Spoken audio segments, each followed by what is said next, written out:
My name is Dr. Ruth Edwards. I'm with the Winter Park Public Library, and I'm just going to give you a couple of rules of order. If you would please go ahead now and silence your phone or turn it off, that would be very helpful.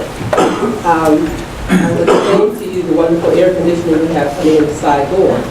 The city did some work this morning on the HVAC, and the whole first floor smelled like somebody had burnt hair. And so we just want to spare you that lovely aroma, and so the fans and the door opening will continue just to make sure that that your air is clear and you can actually enjoy this without feeling like your lungs are being attacked. We want to thank the League of Women Voters for agreeing to moderate today's debate. And throughout the debate, we will be taking questions from the floor, but actually Charlie Williams with the League of Women Voters has a basket of index cards and pens, and so please get those cards to him, and he will bring them up to be presented to our commission candidates. So, and without further ado, I'd like to introduce you to Ann Helmut from the League of Women Voters of Orange County, and Ann will take the floor from here. Thank you.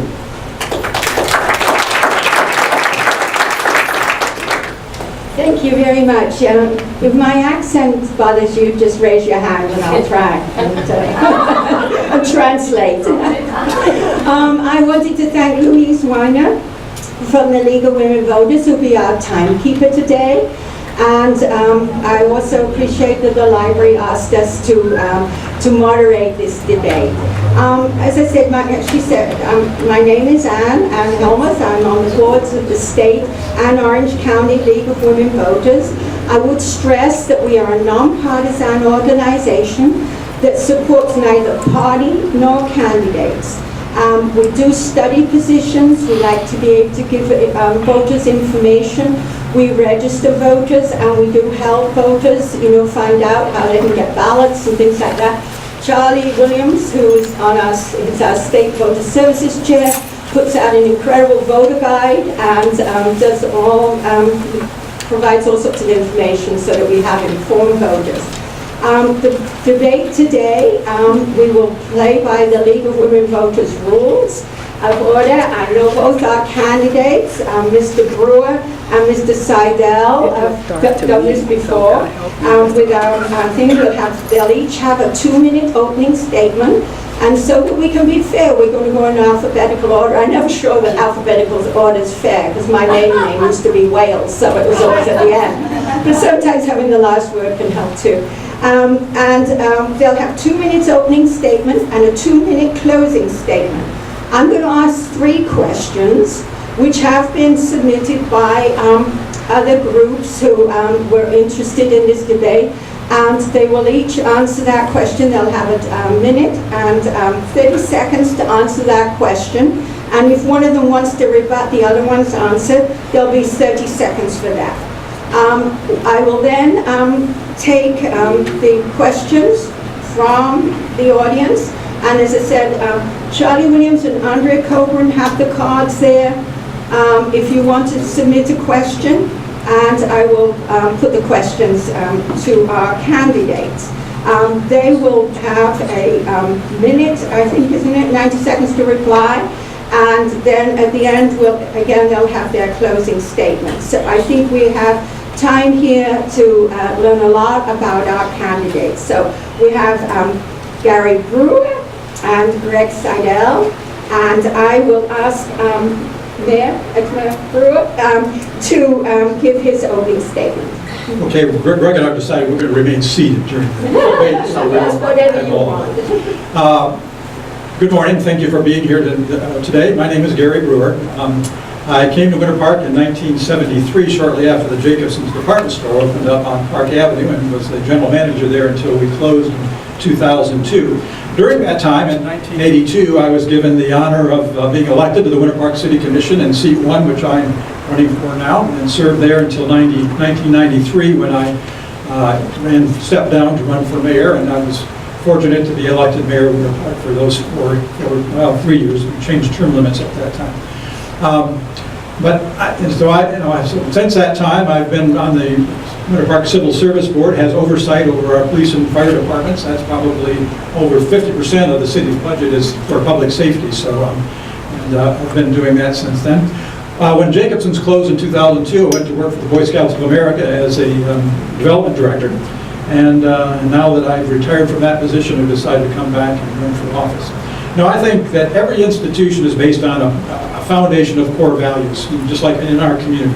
And I think each one of us could identify what those will be. It starts with the library, obviously, is a core value of this community. Park Avenue, the lakes and the canals, the brick streets that we have, the parks and the green space, the golf course, all the historic neighborhoods that we have. Those are all core values. So everything that the City Commission does and every land use decision that we make should be measured against those core values. And I think I'm well prepared to step back in office, looking forward to serving again.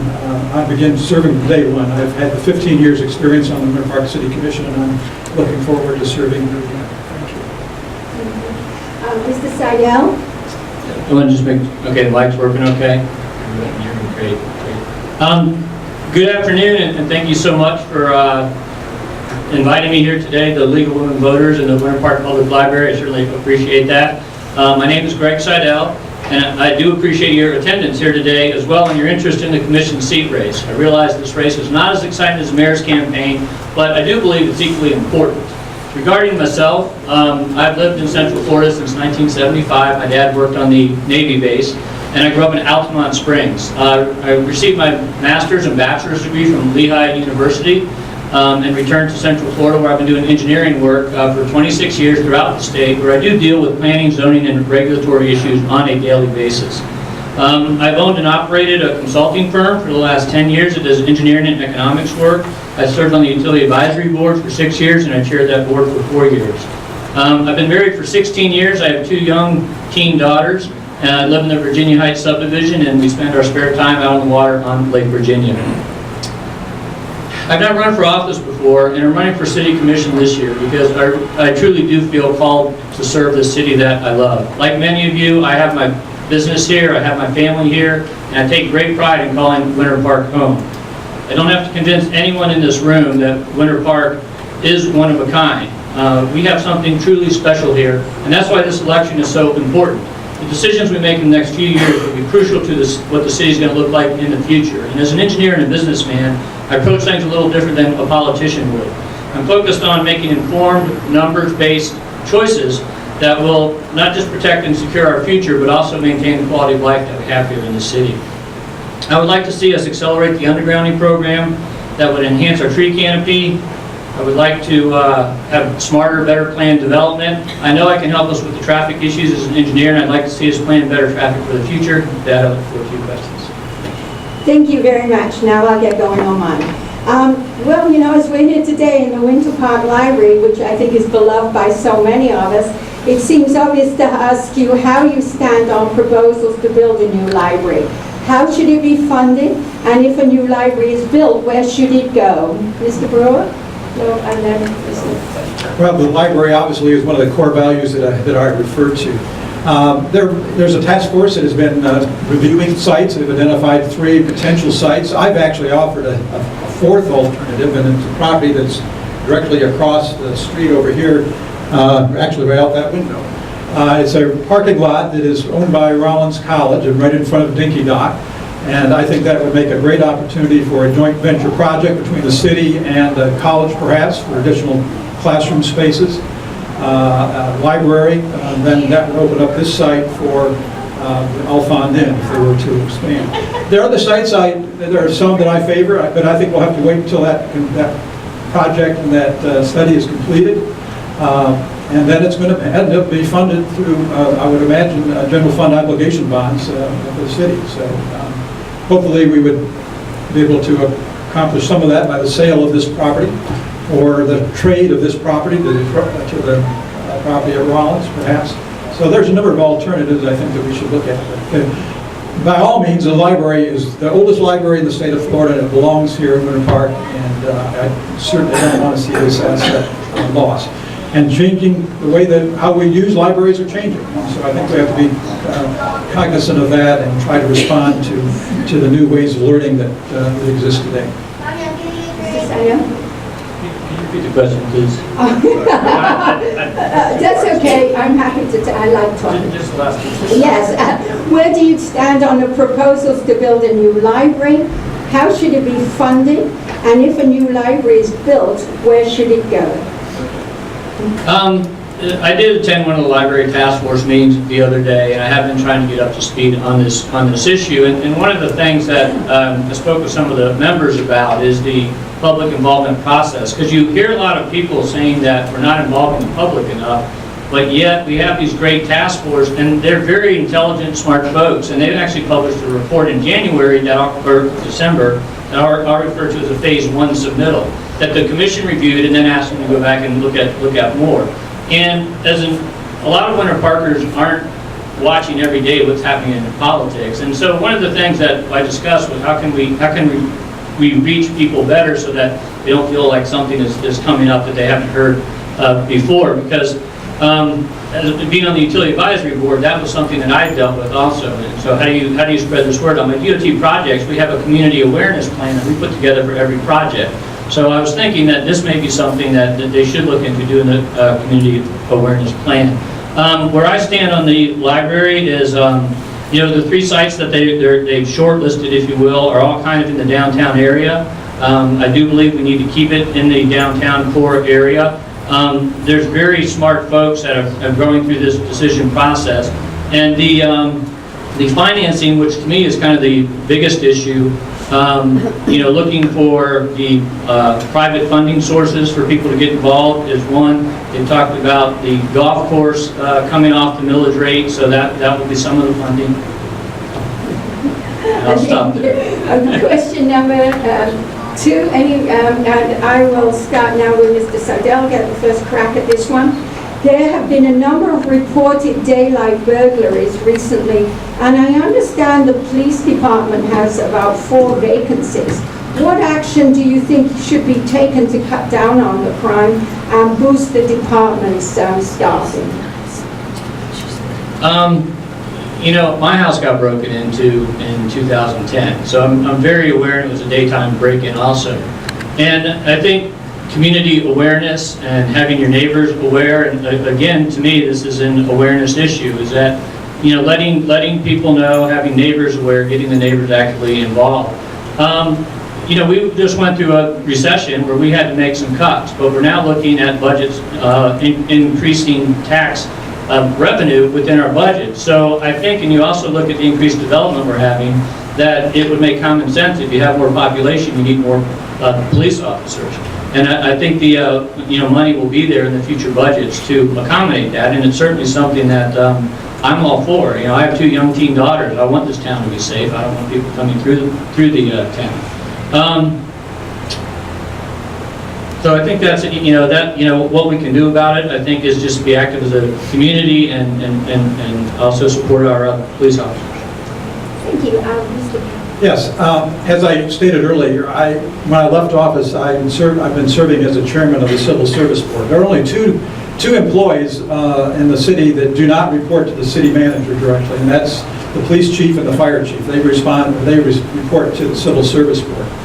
When I left office in 1997 until 2002, we had 91 sworn police officers on the Winter Park Police Department. Over that period of time, it's been reduced down to currently 80 positions of uniformed officers on the street. There are 84 officers authorized in the budget, but 4 of them are unfunded. As chairman of the Civil Service Board, I wrote a letter to Mayor Bradley asking the City Commission to restore those 4 positions, and that has not been done at this time. But out of those 80, you also have to look at the fact that there's 6 of those positions. They're brand new employees, brand new officers, and for the first 6 months, they have to partner with an existing officer. So that brings us down really effective to fewer than that. Then there are 3 that are out on long-term disability for injuries that they've encountered on the job. So we're down to really about 71 police officers that are responding to needs. So I hope we can restore those positions and make sure that and it's our first and highest priority, is the protection of our community. Thank you very much. Mr. Brewer, you get to go first on this one. Anyone that's driven 1792 recently knows what a nightmare that can be. And if you're an English woman who hates driving, it's even more of a nightmare. And it's only going to get worse with all the work that's going on with I-4. What do you think can be done to improve the situation? I understand that you wouldn't have any control on moving up those lights a bit, so they changed a little bit more frequently, so you didn't sit looking at Trader Joe's for 5 minutes while you tried to turn left on. Well, as you say, it's going to get worse. If you really look into the future, if you look at all the projects that are in the hopper right now, from 436 to 50, State Road 50, there are projects that are on the table that have not all been approved, but it totals up to about 6,500 new apartments. So that's going to add additional traffic. Traffic is a regional problem. 1792 is at a level of service F, which is defined by the state of Florida. It means it can't get any worse than that. It can get worse, but it's certainly not going to, it doesn't flow properly. It's a regional problem because that's a state road. So we have to coordinate, it doesn't do any good if we try to regulate it within our jurisdiction. It's got to be coordinated with Orlando. It has to be coordinated with Maitland and Castleberry and how those lights are timed. There's technology, and Greg knows a lot more about the technology of traffic light management than I do. But there's technology out there today that can sense the traffic flow and keep you moving along that corridor. In New York City, I know the mayor debates talk about in Manhattan, they have you can drive through the entire city without ever stopping because they have managed that technology to a fine point. So those are the things that we'll have to look at. And again, land use decisions are going to have to be very careful how we improve those. Mount Vernon is going to add to that problem, and I think that's the next issue that we'll be dealing with at the next city issue. Thank you. Mr. Seidel? Yeah. Is my light still working? No, you have to push a button.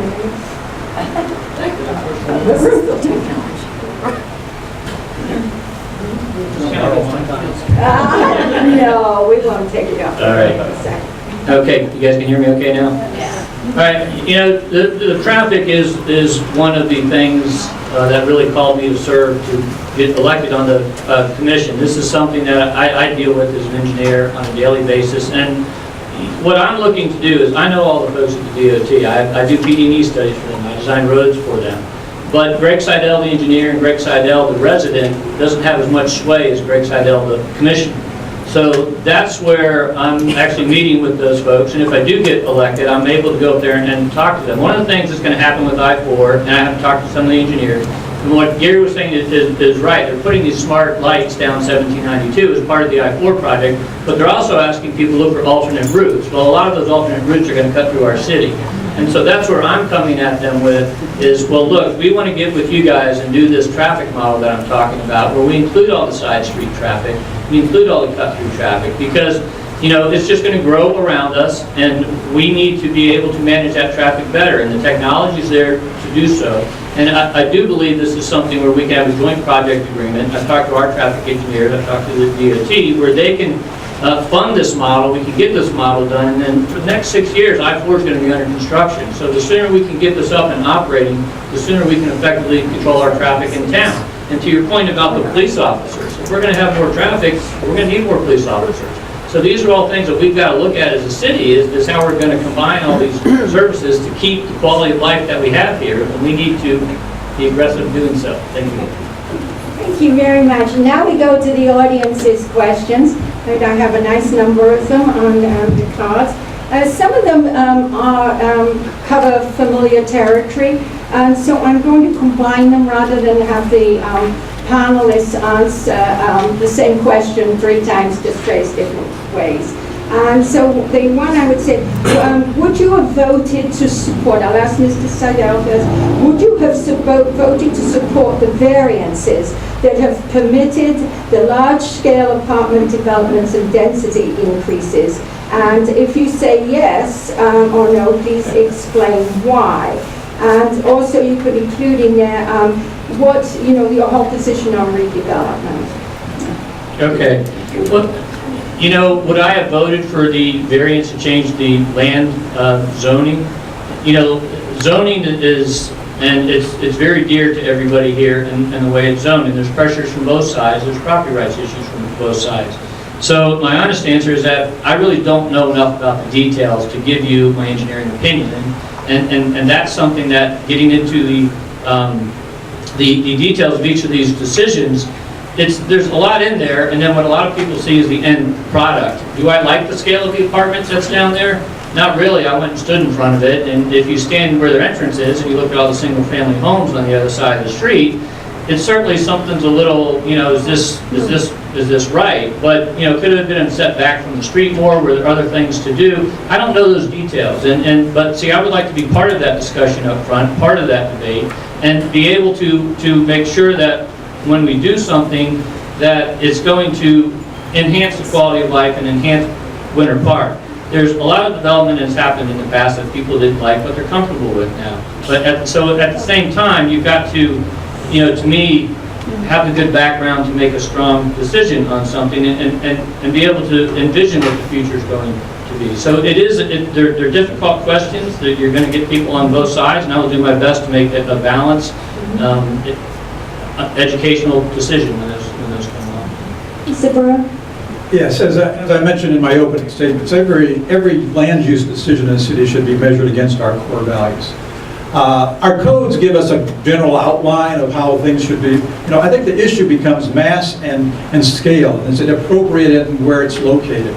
Park Avenue, for instance, when we developed the SunTrust Plaza downtown, there was a lot of opposition to that building, but we negotiated with Rollins College, the developer, and modified that structure to make it fit in, and it's probably one of the beloved, you know, structures in the city on Park Avenue today.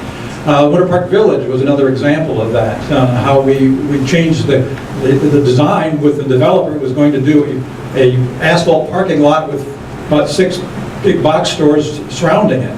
And we just said, that doesn't fit with the scale and the character of our community. Let's see what we can do to modify that. I think the same thing could have been done with the apartments on Denning.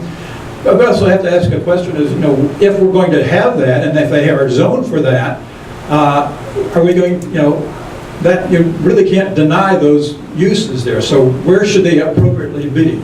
And, you know, there's a 4-story office building next door. I don't know, I think I would rather have the apartments there than another office building, but that's just my personal view.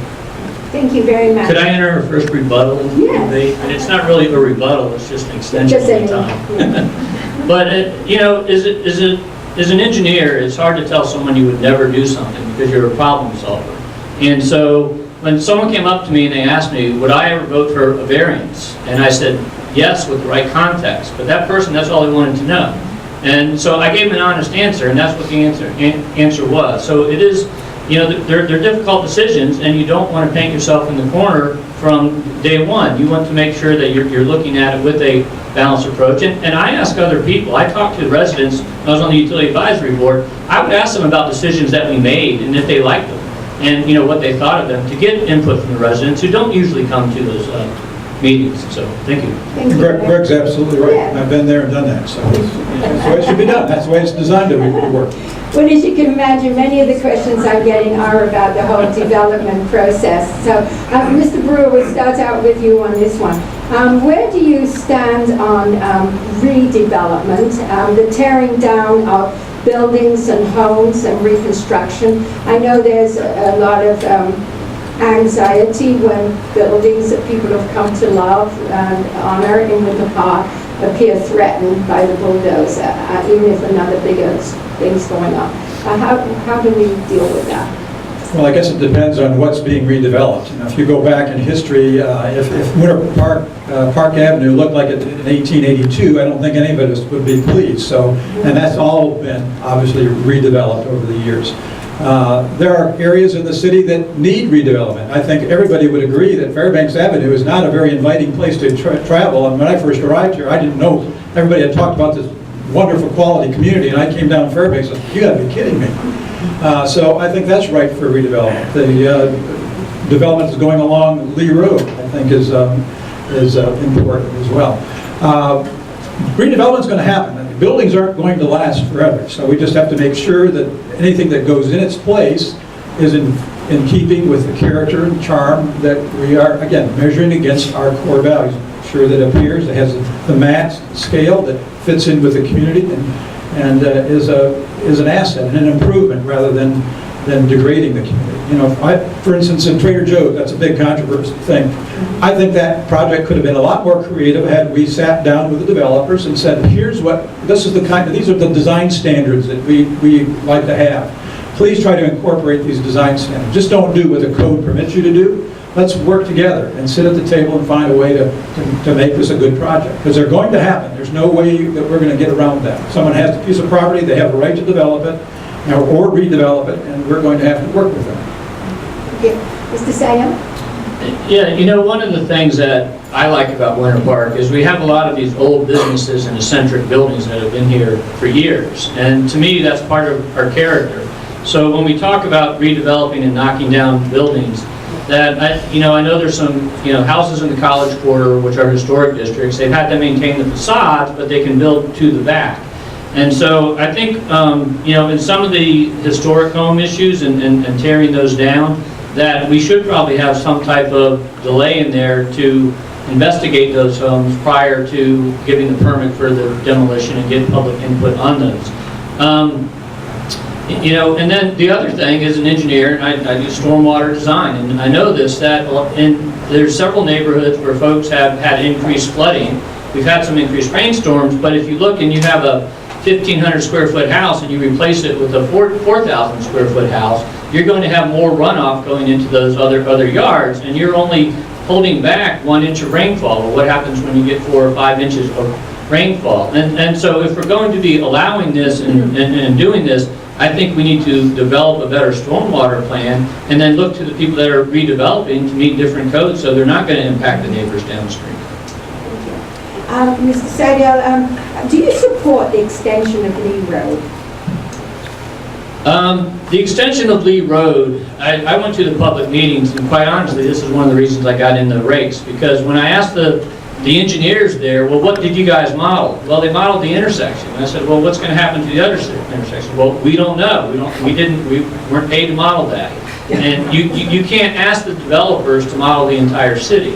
So that's where I started investigating and talking to my friends, and I found out there is no model for the entire city. And so when we're making these development decisions, if we have a model, I really can't answer that question because I don't know what the impact is. And you have emotional debate where people are saying, well, if you're ever on Palmer, there's 1,000 cars backed up. But we don't have a model that's going to give us analytical information that we can look at and see what the real impacts are. The last PD&E study on 1792, I understand, was 2004. Well, it's a lot different over there since then. And that's an FDOT road. So that's where I'm talking about working with the FDOT, that we as the city need to be more proactive to help improve the traffic within our city by spending more time talking to the DOT folks and see how they can help. I know they want to help. They're all good engineers. They're great folks up there. But we've got to let them know what we need, and we need to be willing to participate as a city. Mr. Brewer? Well, that's why the city hires experts like Greg to talk and design these things. I'm not sure what was accomplished. I know what the goal was, and the redevelopment of that property on Lee Road, where the Dodge dealership, where the Whole Foods store is going to go in, to prevent traffic from backing up on 1792, trying to access that site. The engineers said, let's punch through 1792 on Lee Road and make that the entrance into the Whole Foods store. Then the decision, well, okay, where do we just stop there, or should we go all the way through to Denny? I was at some of the meetings that were this discussed. A lot of neighborhood opposition to going all the way through to Denny. So the alternative was to bring it back out to Webster, which I'm not sure what that accomplishes. I'm not sure if I was driving on Lee Road and my mission is to go to Webster, I probably wouldn't go straight through and then come around and then turn left on Webster. I'm going to turn it right on 1792 and left on Webster like I do right now. So, I'm not wild about that, how it turned out, but that was the compromise that was made at that time. But that's going to solve the problem of getting access into the Whole Foods site. So. It's just adding information, but, you know, they only put one through lane through there, so it's not, they didn't put 2 lanes coming on to Webster, so they only put a single lane coming on. And so looking at what they were developing and what they were trying to accomplish at the intersection, not knowing any more about it, then that was really, I think they did the best they could with the situation they were given and the information they were given. But I would like to give them better information to make better decisions. Thank you very much. Mr. Brewer, what should be done with the post office property? I really presume that's the one on New York, the one on Reed Central Park. Well, I think that's going to be up to the post office. They own the property. That was a lease that terminated in about 2007, 2008.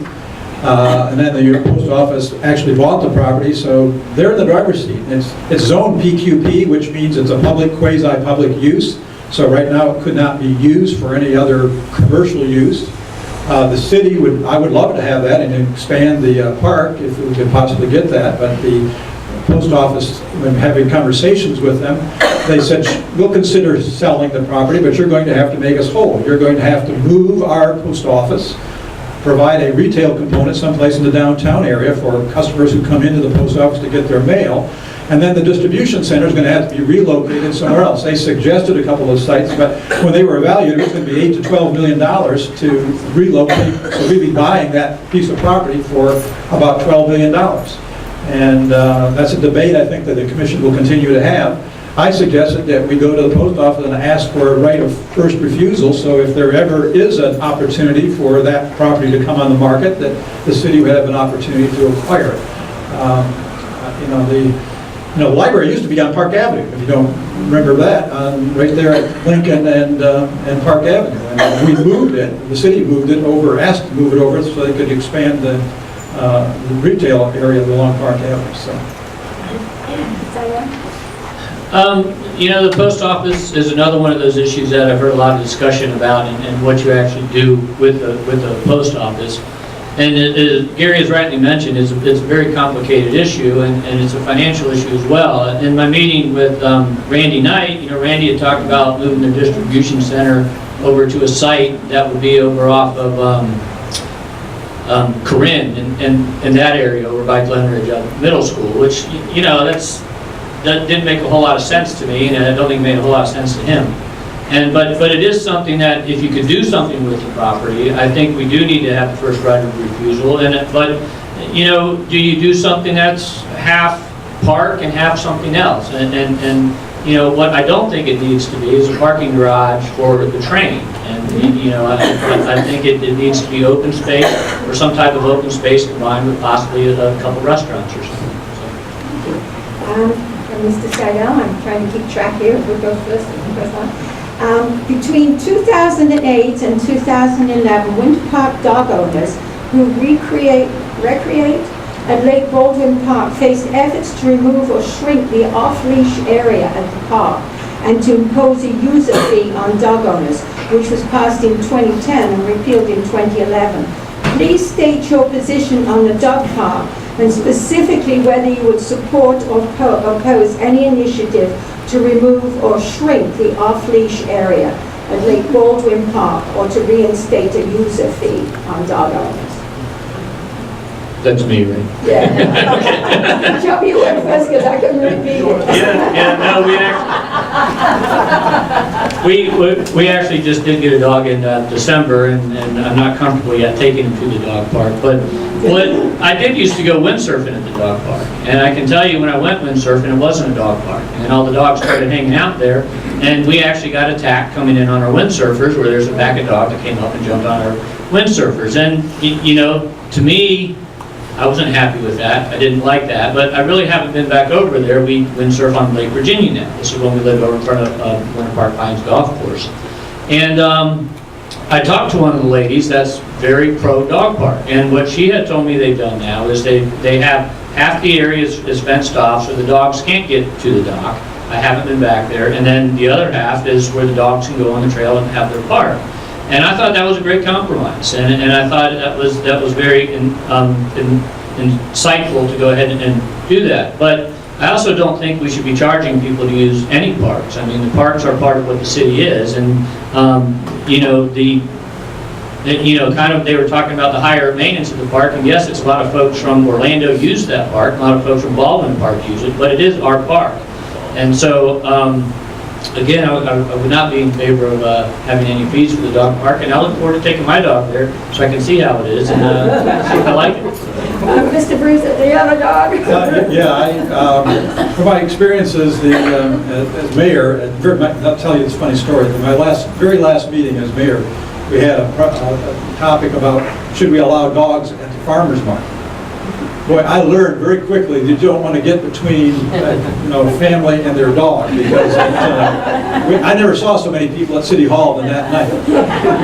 I was not pleased with the decision to convert that park to a dog park, and the solution you came up with, kind of dividing the baby when you have half it fenced off. And I think what we really need to do is look at what is the long-term impact on that lake.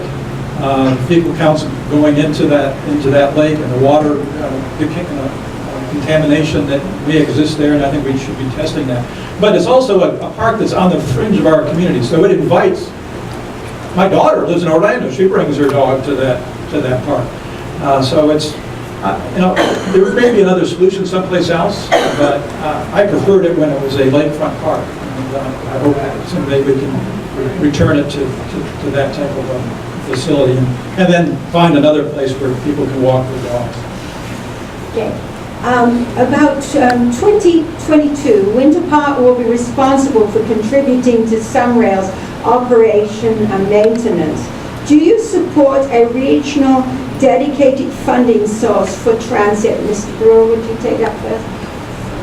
Well, if I'm not mistaken, in the agreement, the City of Winter Park has capped their liability in the operation of the station. We anticipated that because of the fact that Winter Park was designed around our Amtrak, or our train station, our town back in 1882, that we were going to be the most popular spot on the SunRail line, and it's proven to be so. The merchants love it. The public is using it very much to come and visit Winter Park. So the formula is going to be based on the number of people who board and deboard from the train, and so we anticipate that we kind of capped our liability. They've got other funding models, and I'm not sure which one will prevail, but right now the communities are going to have to take over after the federal government steps out of it. So we're going to have to come up with some cash, I'm sure. Mr. Seidel. Well, I can say as an engineer, I'm in support of any funding for transportation. So as part of what we do for our business. But what I explained at one of the debates is, transportation is not a profitable business. Nobody makes money building roads, but all the businesses and all the residents that are connected to these roads get to use them. So, looking at a regional funding source is something I would certainly be interested in, and seeing how that would work. We obviously want to keep costs down, and I know there are certain commissioners that did a great job in capping our costs, and so that's an area I haven't studied in great detail, but it is something I would be certainly interested to look at. Thank you. Okay, I'm almost afraid to ask this question. Mr. Seidel, what are your thoughts on the new tree canopy plan? Well, we can always have more trees, right? We never have enough trees in Winter Park. And, I haven't, I've heard from the other debates a lot of detail on the tree canopy issue. I have not myself investigated the tree canopy issue, but what I do know is I was here during the hurricanes. We had a lot of older trees and they've got damaged, and we need to be restoring our canopy. What's happened though is I talked to another person that actually provides trees, and I saw that the city tree provider said they can no longer provide them at that price because there's a tree shortage. Well, I talked to someone else and she said, no, there's no tree shortage, prices are going up. So it's, having a plan in place, whether we have our own tree farm or do something and that where we're as a city doing this as part of our public works, I think it's something that we need to take a close look at. And what I would say is we can always do more for our trees. It's what we're about here in the city. And I also do think that I've seen a lot more trees go down that are healthy trees. And, I'd like to see what we can do about, limiting the removal of all of the healthy trees.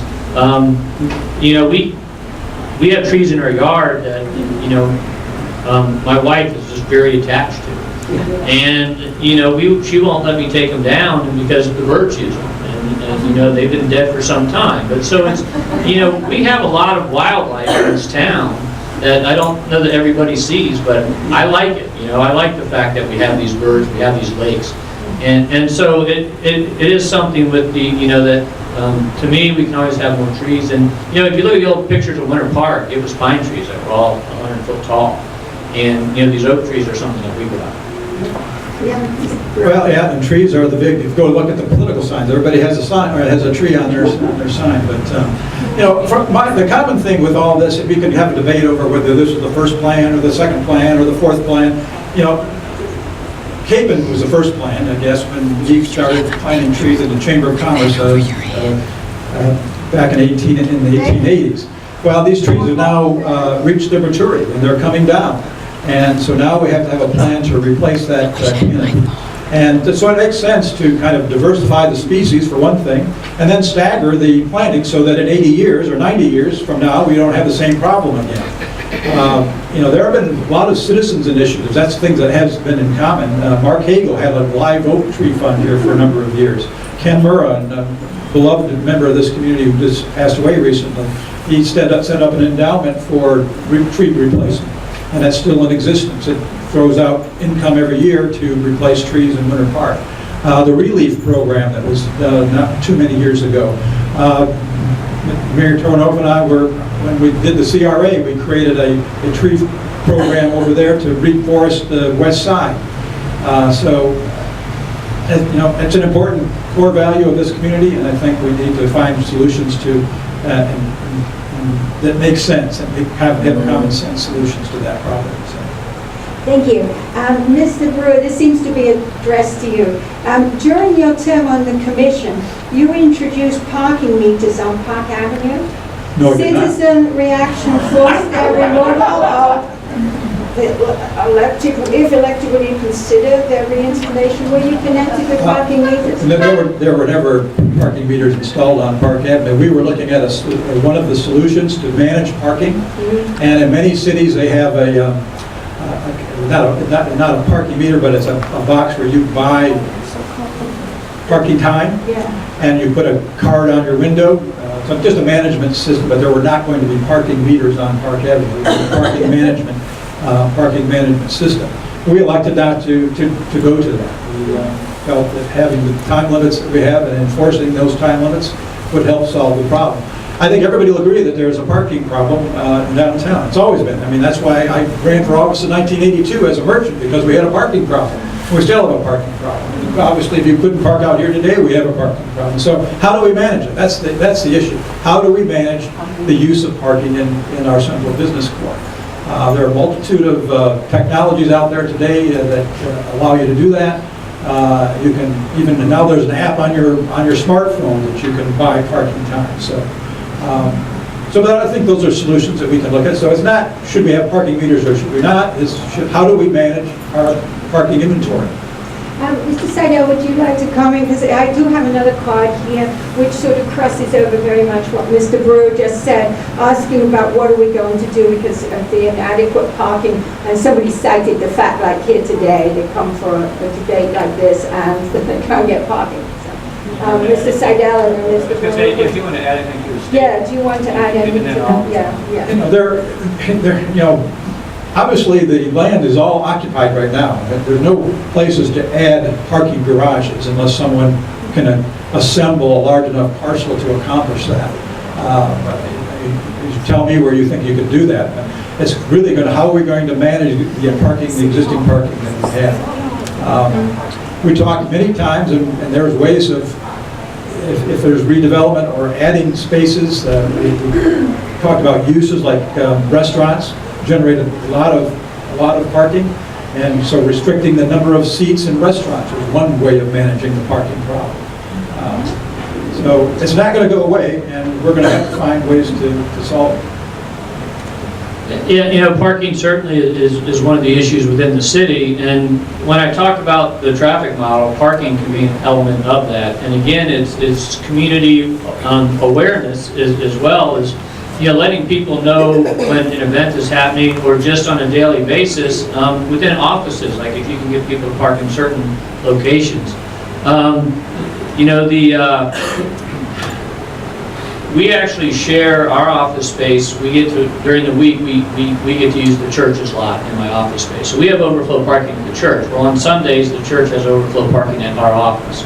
So if you have a good, accurate understanding of how your parking is working within the city, you can look for these other joint opportunities. And I know it also becomes when one business is doing great and they're getting lots of customers and the other businesses aren't, and figuring out those parking issues, that I think we need to work together as a community for the benefit of the entire city, so that we can look at more shared parking and being a good neighbor to your business. And that if we have this good neighbor attitude, where I think that shines through to people, that I can tell you, I do this in my office, where I will recommend someone for a job at another company that would be good for mine, but I know that one's better for them. It's kind of the same with this parking. I've seen developments go in where it would make perfect sense to have a connector road between the two parking lots, and they're just not done. Maybe just expand on that a little bit more. Shared parking, that's a great solution. And when I was at Jacobs, we leased parking spaces from the First Congregational Church, and that was another way to share parking. So just going to have some creative solutions. Land use decisions and how many seats in restaurants, that type of thing, have an impact on what is generating the parking demand has to be managed well. There's another transportation one, and I think it's Mr. Seidel's time to go first this one. Would you support mass transit like the old minibus to provide park and ride access to downtown, Downtown. Well, I would start with where are these folks going to park. For example, it would be the Kmart Plaza, which certainly has underutilized parking now. So, but looking at mass transit, getting the Lynx folks involved, as the population grows. Your mic's up. Not just here in the city of Winter Park, but around the city of Winter Park, we're going to have to coordinate more with those agencies to get involved in that mass transit. So, I would support certainly looking at it and finding out where it can benefit us. And again, I'll go back, and I hate to keep pounding this, but I know computers can do this, is that can all be incorporated into the modeling of moving people from one place to the other. It's not just cars that can be in this model. It's bikes, it's other things as well, and other modes of transportation. Well, things always repeat themselves. Back in, many of you will remember the minibus system that the city used to operate, and the community at that time wanted to because it was such a cost to the city, they wanted it eliminated. So we gave it to Lynx, who operated it for a little while, and then they stopped because it was not profitable. Mass transit is one answer to our parking problems, obviously, too. When I was mayor, I sat on the Metropolitan Planning Organization, and one of the conversations we had, which really resulted in Sunrail. Our first thought was having a light rail system that would provide access to all coordinates of our community, and Sunrail being the first spine of that system. So I think you're going to see solutions in the future where we will incorporate mass transit in serving our communities. But you have to remember, Winter Park is a pedestrian community. That's another one of our values. If you put a compass on the train station and drew concentric circles, and that was a plan originally in 1882, nothing was more than 1.5 miles from that train station. So people can, pedestrian and bicycle transportation is a key element of our transportation plan. So I'd love to bring back the minibus system, but I don't think it's going to be a cost-effective venture for us. Yeah, and one of the things that I will say about traffic and transportation, Sounded like Mickey Mouse there for a second. I'll just set it down here. No, but you know what really drives traffic is the economy. You know, we weren't having as many issues in 2008, 2009, 2010 because you know gas prices were high and people didn't have jobs and they weren't crowding the roads. And you know you've seen things turn around. You've seen more houses being sold, housing prices have come back up. So there is more people traveling and there is more people using these transportation facilities. So when you talk about transportation planning, you need to do transportation planning based on a good economic outlook and a not so good economic outlook. So like the minibus may work if let's just say we have a booming economy for the next 4 years and then it goes down again. Well, that bus may be required for that 4 years, but the following 4 years, you know, let's hope it doesn't happen. But I mean, you know, the ridership may fall off again. So it's all about being flexible and being able to plan for the future as well. We're getting near the end. I have 4 more questions. Mr. Brewer, this really touches on something you've already said, both of you, but why is much of Fairbanks so unsightly? Some of it is nasty. You're absolutely right, because it's old and it hasn't been redeveloped. And the reason it hadn't been redeveloped because until last year, the last couple of years, did not have sewer systems on that. Everything was on septic tanks out there. So you couldn't build anything higher than 2 stories because it probably wouldn't work. There was not enough sewer capacity in a septic tank to handle a large structure. So now that we have the sewers out there, we've undergrounded the utilities. We have people who are now investing and assembling those properties, and I think you're going to see a lot of projects that will come forward. Mr. Weigel owns a great number of properties right there near I-4 and 4th and Fairbanks. I've heard talk of, you know, that might be a nice place to have another hotel for the community, which I think we desperately need. I love the Alfond Inn. It's a great place, but there are a lot of people in the community. My daughter's getting married in August, and her friends can't afford to stay at the Alfond Inn. So I would welcome another hotel in this community, and so that would provide that opportunity as well. So that's going to change. Because all the electric utilities are in and all the sewer utilities are there. You're going to see that to be the next redevelopment area, along with Lee Road. All right, so the question is why is it so nasty, right? Unsightly. Unsightly. Unsightly and nasty. And nasty, okay. Well, I think Gary handled that answer well, and I don't want to get into the whys too much. But, you know, I do think the undergrounding, that I don't know if everyone realizes, you know, what a coup that was to get that line down, because that's a Progress Energy, Duke Energy line. That's not our line. And, you know, so that's something that's really just going to improve the aesthetics of that area. I remember buying my first house up in Jacksonville area when what I asked them is, are they going to underground the electric lines? Because, you know, they're not aesthetically pleasing. And so I think just the fact that they're going to underground those lines, you'll see a great aesthetic improvement along that corridor. And then also when you start doing things like that, those business owners and those folks will be motivated to do more with their business and look to maximize their profits. And if part of that is making your business look better, they're going to be doing that. Thank you. Mr. Seidel, this one is a slightly different theme than what we've been discussing. Winter Park is behind many cities across the state and country in regard to anti-discrimination policies regarding sexual orientation. How can Winter Park catch up to be more inclusive of these employees and residents? Mr. Seidel? Well, I'll start by saying I haven't investigated that issue with the city, and but you know, to me, it's being inclusive is an appropriate thing. I don't want to get into this debate. I think, you know, this is a nonpartisan type issue or nonpartisan race, but it is something that's it's a difficult situation, because I can tell you my mother's opinion and mine are a little bit different on this one, and I value her opinion and I understand what she's about, and so it is something that you need to be careful of, and it is something that you know, I don't think anyone should be denied rights in our country, and that's, but you know, I also think there needs to be proper forms of etiquette also, and so how do you kind of deal with that? It certainly, you know, issue that I guess if one of us gets elected, we'll have to deal with. Mr. Brewer, do you want to comment? Well, and I'm not aware that we're behind any other communities in Central Florida. As far as I know, I believe our city does have non-discrimination policies.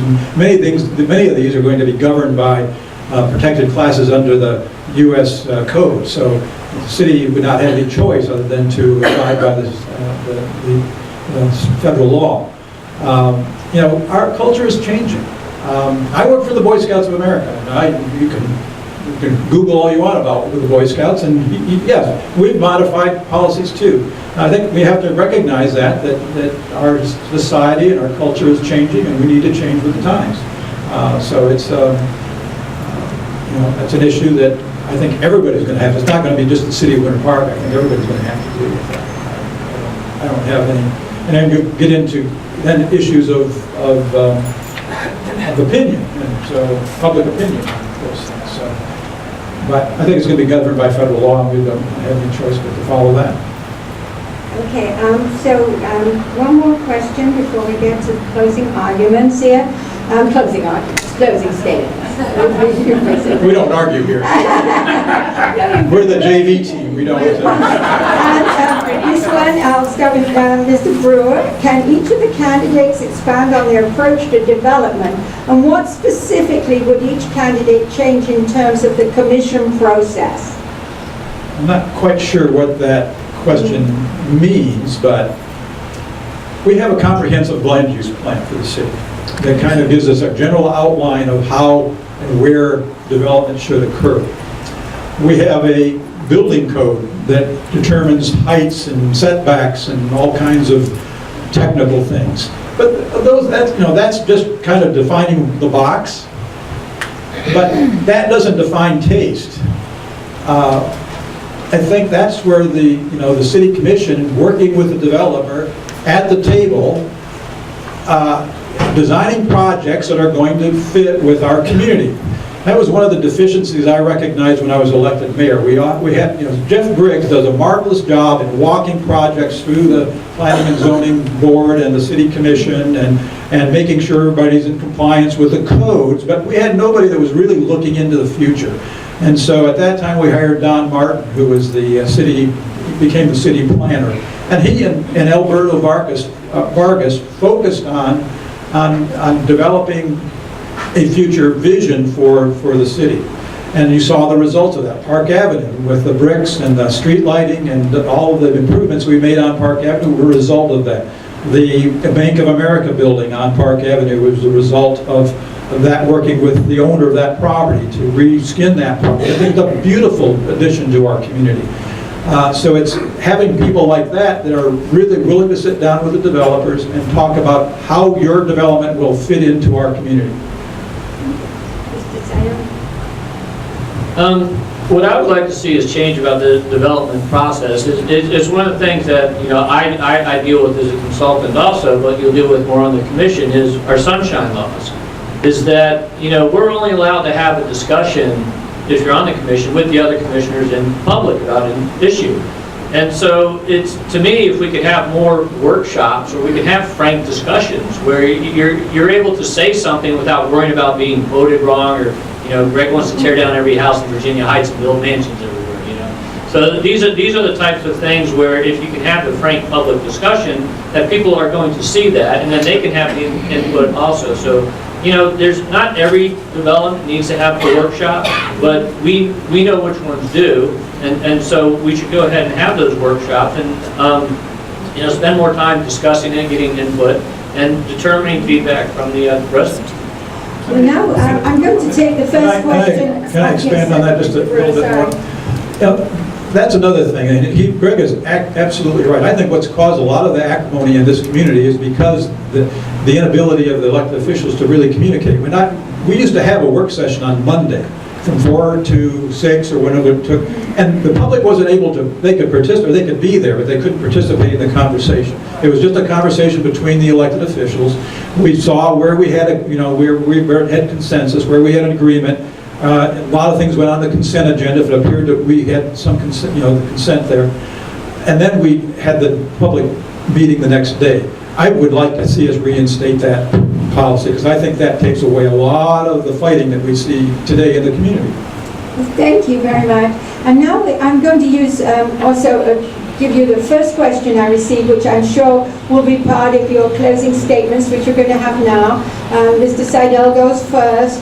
As a commissioner, what skills do you have that would benefit the community of Winter Park? And I'm sure you'll touch on that in your closing 2 minutes. You each have 2 minutes now. Is this the question response or the closing? No, included in there.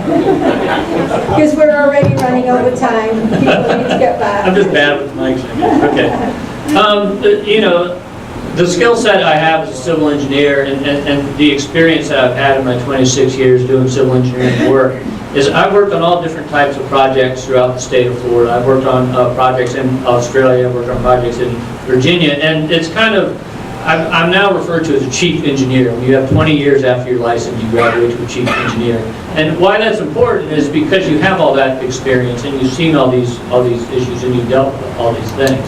And so, you know, in my business, I've had to host public meetings. I've hosted public meetings where one side of the room wanted the road I was having, the other side didn't, and one side would cheer, one side would boo. So it's, you know, and I've also had to, I've gone to homeowners association meetings where you had 60 people that lived on a lake and I was going to build the road, and they were all didn't want the road because of the pollution, but by the time I left that meeting, they understood that there's actually going to be less pollution with the stormwater treatment we were doing that was going into their lake today, and so all those people that were against what we were doing were now for it.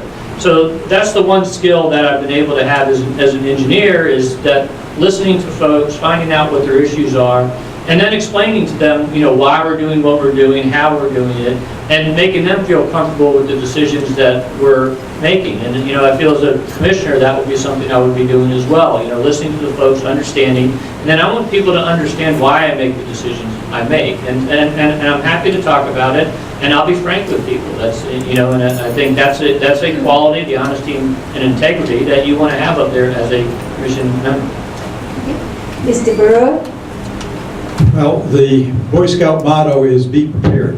And I don't think I as a candidate could be any more prepared to step into the shoes of this. I've been there, I've done that, and I think I'm ready to serve from day one. I want to talk a little bit about my philosophy and how government should work. Every organization in our community, or any organization that you belong to, in the city government is this, you always have kind of three groups. You have one group on one side of the fringe that says, stream, I guess let's look at a stream, three streams. You've got one on one side that feels very strongly one way. You've got another group of people on the opposite side that feel just the opposite, very strongly about it. Then you've got a large group of people in between that either are happy or don't really care. They're not concerned what's going on. So the role of our city government and any elected official is to try to bring the people who are on both fringes into that mainstream and find solutions. And that's what, you know, I think the biggest skill that I have is being a collaborative leader and working on trying to find common ground solutions to our problems, rather than dividing people and polarizing our community. Like for instance, I always use the example of the no density. I didn't like the no density signs because it just polarized people. I want to bring people to the table and talk about our issues and find common sense solutions. And I think I have the skill to do that. I think training in retail made me, you know, I was always taught that the customer is always right, even when she's wrong. And if you want to get even with her, get her to come back in the store and make another purchase. I want to say, and I want to end with this about saying how much I've enjoyed getting to know Greg over the last few weeks. He's a smart young man, and I've really enjoyed this 6-8 weeks of the campaign period. Well, I wanted to thank our candidates and the audience. I think this has been an admirable hour of civil discourse. I feel I've learned a lot, and I hope that you all have too. And I really appreciate the candidates, the way they didn't dodge questions. As an old reporter, I know people when they dodge questions. And I hope that we all meet again, and let's give them a round of applause.